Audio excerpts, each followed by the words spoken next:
Bonjour à tous et bienvenue sur Histoire et Religion. Aujourd'hui, nous allons essayer d'analyser le personnage biblique de Melchizedek. Le but de la chaîne est de vous équiper de plusieurs arguments qui vous aideront dans votre vie chrétienne. Alors, si c'est la première fois que vous découvrez la chaîne, n'oubliez pas de vous abonner, de partager afin de sensibiliser le plus de personnes. Sans plus tarder, c'est parti!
Si nous lisons la Bible dans Genèse au chapitre 14, versets 17 à 22, la Bible dit « Après qu'Abraham fut revenu vainqueur de Kedorlaomer et des rois qui étaient avec lui, le roi de Sodome sortit à la rencontre dans la ville de Chavé, qui est à la vallée du roi.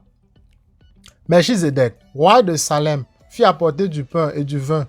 Il était sacrificateur du Dieu Très-Haut. Il bénit Abraham et dit, « Béni soit Abraham par le Dieu Très-Haut, maître du ciel et de la terre. Béni soit le Dieu Très-Haut, qui a livré tes ennemis entre tes mains. » Et Abraham lui donna la dîme de tout.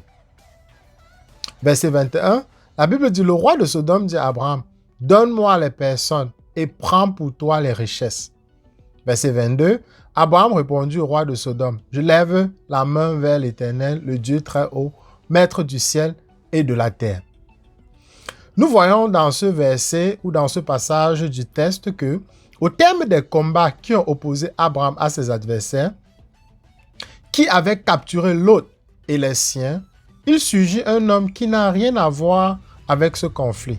Melchizedek, il était à la fois un roi et un prêtre du Dieu suprême. Cette formule est plusieurs fois répétée afin de bien distinguer ce Dieu suprême des divinités païennes que la plupart des peuples de cette époque honoraient. Abraham et Melchizedek ont en commun d'honorer un Dieu unique au-dessus de toute autre créature.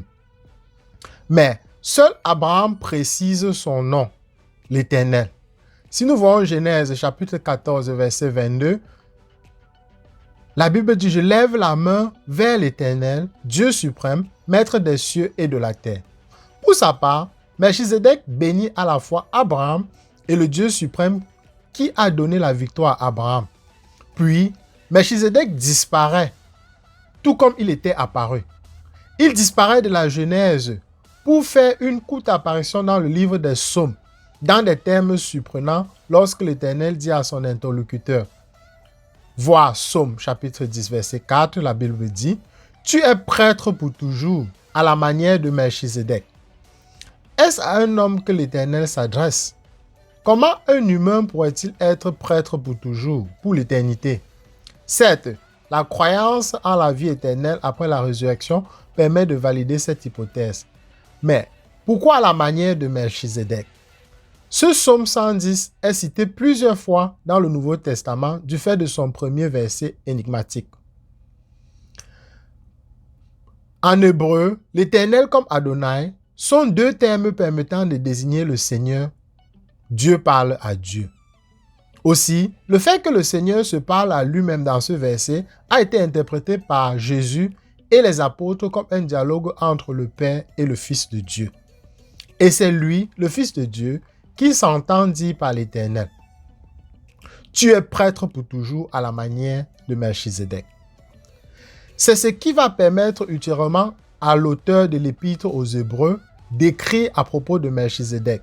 Voir Hébreux chapitre 7, verset 3, la Bible dit « Sans père, sans mère, sans généalogie, ni commencement pour ses jours, ni fin pour sa vie, il est assimilé au Fils de Dieu et demeure prêtre à perpétuité. » Melchizedek est bien une préfiguration de Jésus.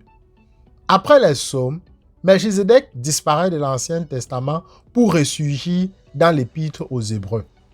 Mais le psaume 110 permet de considérer que Melchizedek était déjà une référence spirituelle dans le judaïsme, un personnage investi de qualités surprenantes qui annonçait l'incarnation du Christ.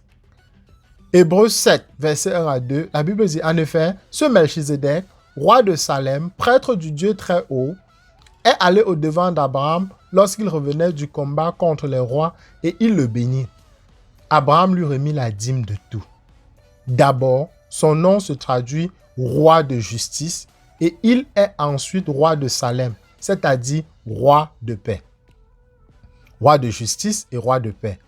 Qui, sinon notre roi Jésus-Christ, pouvait mériter une telle distinction? Voilà, on est arrivé au terme de la vidéo. Si vous avez aimé la capsule, n'oubliez pas de liker, de partager et de vous abonner. À plus tard pour la prochaine capsule.